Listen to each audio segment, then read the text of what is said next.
Shalom, selamat pagi sahabat RHK yang dikasih dan diberkati oleh Tuhan kita Yesus Kristus.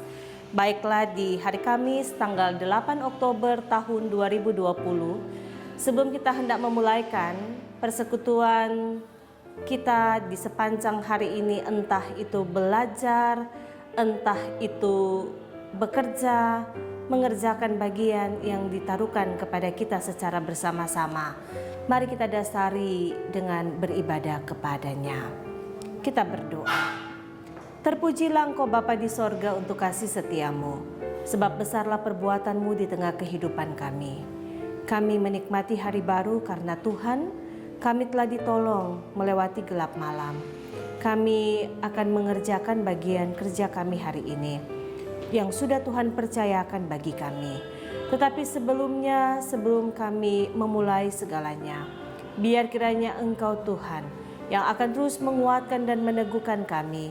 Firman-Mu akan berbicara kepada kami, sehingga firman ini akan menjadi alarm dalam kami menjalani setiap tugas kerja tanggung jawab kami. Pakai kami sekalian sambil dosa dan pelanggaran kami diampuni. Di dalam nama Tuhan Yesus, kami bermohon, meminta, dan biar kiranya firman-Mu yang akan memberkati kehidupan kami. Dalam nama Tuhan Yesus, kami berdoa. Amin. Sahabat RHK yang dikasih dan diberkati oleh Tuhan kita Yesus Kristus, bacaan kita di hari Kamis tanggal 8 Oktober tahun 2020 diambil dalam Kejadian pasalnya yang kedua, ayatnya yang ke-18.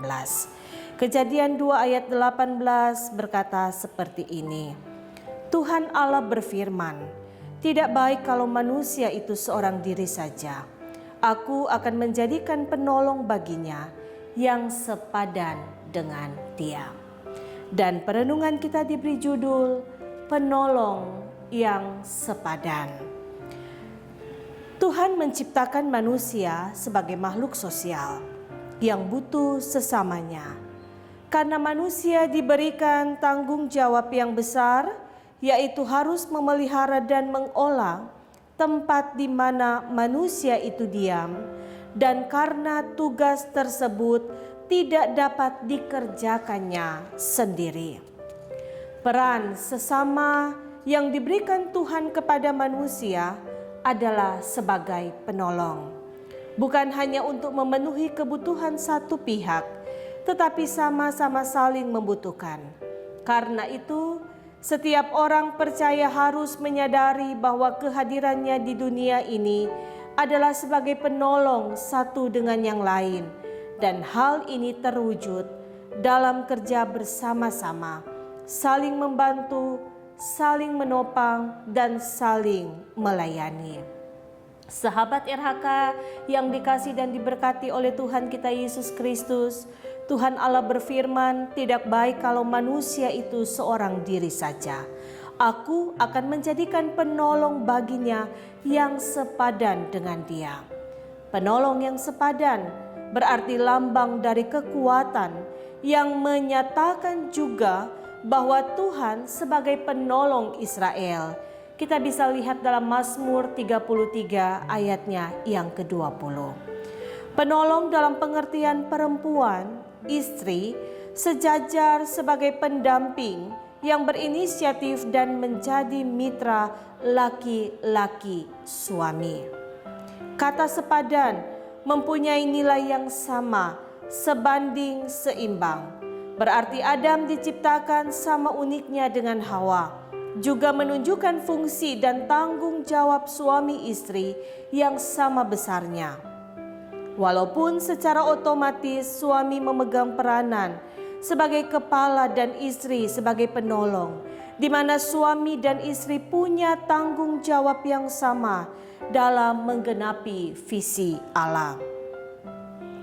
Sahabat RHK, Jemaat Gemim Bukit Moria Tikala Baru, kerabat kenalan saudara, keluarga Kristen, sebagai orang percaya kita harus mengakui bahwa setiap ciptaan Tuhan memiliki kelebihan dan kekurangannya, sehingga kepada setiap orang perlu diberi kesempatan yang sama untuk berkarya, baik sebagai pengambil keputusan maupun sebagai pengelola atau pekerja.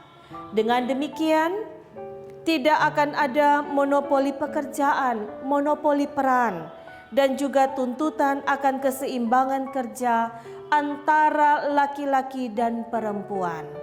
Oleh karena itu, marilah kita mempraktekkan peran saling menjadi penolong satu dengan yang lain, yang dimulai dari keluarga kita lebih dahulu. Amin. Mari kita berdoa. Kami bersyukur kepadamu ya Tuhan Allah, sebab atas kasih dan penyertaan-Mu kami ada sampai hari ini. Jadikan kami sebagai penolong-penolong yang sepadan ketika Engkau hadirkan kami dalam sebuah lingkup kerja bersama. Ketika Engkau hadirkan kami di tengah lingkup keluarga kecil kami. Biar kiranya kami hidup dan memuliakan Engkau. Biar kiranya Engkau Tuhan dipermuliakan. Dan biar kiranya di sepanjang hari ini yang menjadi tugas bagian kami boleh persembahkan untuk hormat dan kemuliaan nama Tuhan. Engkau memberkati mereka yang hari ini dilimpahkan syukur sukacita sebab bertambah setahun usia pribadi keluarga. Kiranya mereka hidup untuk terus hidup memuliakan Engkau. Ketika jemaat-Mu didapati sakit, Tuhan sembuhkan dan pulihkan mereka. Ketika mereka menghadapi gumul, ketidakmampuan menjalani kehidupan, Tuhan Yesus sumber kekuatan, Tuhan Yesus sebagai sumber sukacita dan penghiburan, menyertai mereka selalu. Terima kasih Bapa, bahkan di balik duka yang dialami, Tuhan hadir menjadi penghibur sejati bagi mereka. Kehidupan jemaat Gemim Bukit Moriati Kalabaru, seluruh sahabat RHK yang ada, dari anak-anak sampai orang tua lanjut usia, semuanya diberkatilah sehingga kehidupan mereka menjadi berkat bagi banyak orang. Dalam nama Tuhan Yesus kami berdoa, penyertaan Tuhan sempurna bagi kami sekalian. Amin. Sahabat RHK, jalani hidup ini, kerjalah bersama, pandanglah orang lain, karena Tuhan memberi kepada kita penolong yang sepadan. Tuhan Yesus memberkati.